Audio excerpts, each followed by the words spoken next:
Hello crazy people, welcome to daily Cognito.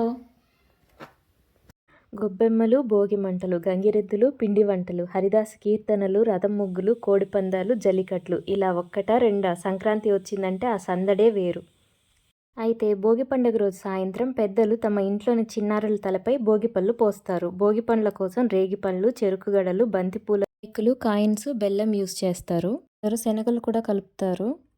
ఇలా భోగిపళ్ళు తల మీద పోయడం వల్ల నారాయణుడి ఆశీస్సులు లభిస్తాయని భావిస్తారు. భోగి పండ్లు పోయడం వలన పిల్లల మీద ఉన్న చెడు దృష్టి తొలగిపోతుంది. తల పై భాగంలో బ్రహ్మరంధ్రం ఉంటుంది. భోగి పండ్లను పోసి దాన్ని ప్రేరేపితం చేస్తే పిల్లల్లో జ్ఞానం పెరుగుతుంది.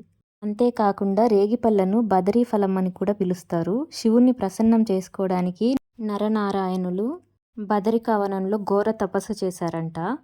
ఆ సమయంలో దేవతలు వారి తలల మీద బదరీ ఫలాలను కురిపించారని చెబుతారు. ఆనాటి సంఘటనకు ప్రతీకగా పిల్లలను నారాయణుడిగా భావించి భోగిపళ్ళను పోసే సాంప్రదాయం వచ్చిందట.